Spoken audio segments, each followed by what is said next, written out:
ஷேய் சூரியன் எப்பா டெல்லியிலேருந்து தமிழ்நாடு வரைக்கும் நீதிமன்ற கோர்ட்டில் இராணுவத்துக்கு உள்ளே விட மாட்டேங்காப்பா மந்திரி. அவனை 4 குட்டுப்பு அந்த மந்திரி ஆடிட்டு இருக்கான் பாரு. எல்லா புடியும் அவன் வச்சுக்கிட்டு அரசியல் ஆடிட்டு இருக்கான் பாரு டெல்லியில் மந்திரி வழக்குமண்ட. அவனை நடு ரோட்டில் வெதரில் அடிக்க விடப்பா. இராணுவ வீரரை வெதரில் அடிக்கணும். அவனை கண்டார ஓலிமனை அவனை அடிக்கிற அடியில் அவனை அடித்தாச்சுன்னா அடுத்து உலக நாடு அந்த இராணுவ உள்ள கணக்கு வச்சுருப்பான். மந்திரியாக உட்காந்துருக்கானா உலக நாடு மந்திரிக்கு கூட அங்கே அடி கொடுத்துருவான். டெல்லியில் எப்படி அடிக்க பிரதமரையும் அந்த வெதரில் அடிச்சேன்னா உலக நாடு பிரதமருக்கு கூட அந்த வெதரில் அடிப்பான். என்கவுண்டர் ஷூட்டிங் ஆர்டர் அடிப்பான். முக்கால் சத்தியம் நீதியமைச்சருக்கு அப்படி தான் அடி. பேப்பரை விட்டு பாலாக்கி பூமியை பூரா பாலாக்கி வச்சுருக்கான். அம்புட்டு நீதிமன்றம் உலக நாடு நீதிமன்றம் கோர்ட்டில் அம்புட்டு அரசியல் கேஸ் கட்டு உள்ள கிச்சன் ஏறி போய் நிற்கி அம்புட்டு வெளியில் மாதிரி கிடந்து பூமி அழிக்காம்பா. கணக்கு நீதிமன்ற கோர்ட்டில் ஆன்லைனில் தட்டி பார்த்தா இதுதான் கணக்கு வருது. ஏகப்பட்ட கணக்கு வருது. பூரா நீதிபதிகள் பூரா ஒரு பாதுகாப்பு இல்லாமல் ஒன்றும் இல்லாமல் விட்டு வித்தவட்டமாக விட்டு கேஸுகளை இன்றைக்கி போகுது. அந்த பேப்பரை விட்டே பாலாக்கு தான்.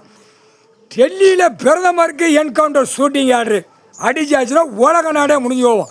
உலக நாடு அதை இராணுவ அடிக்க ஆரம்பிச்சிடுவோம். பிரதமரை தூக்கு ஷூட்டிங் பண்ணு, நிதியமைச்சரை ஷூட்டிங் பண்ணு, அடுத்து ஆளுநரை ஷூட்டிங் பண்ணு.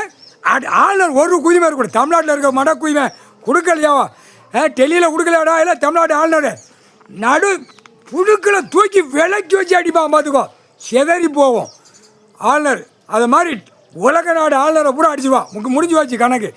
அடுத்தாப்பில் குடியரசுத் தலைவர் ஜனாதிபதிக்கெல்லாம் இந்த மாதிரி அடிதான் அடிச்சேன்னா உலக நாடே முடிஞ்சு வச்சு.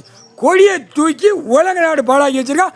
ஒரு கண்டார ஒளிமை அரசியல்வாதி முட்டா கூதிமை நீதிமன்ற கோர்ட்டில் அவமதிச்சு போய்கிட்டு இருக்கு.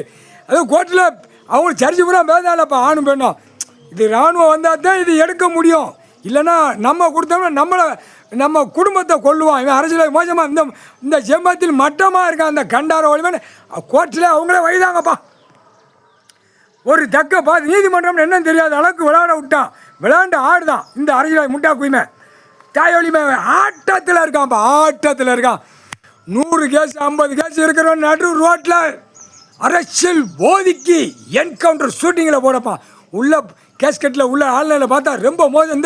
இந்த கூதி மண்ணில் தான் அதிகமாக இருக்குது அரசியல் முட்டா குயிமனுக்கு.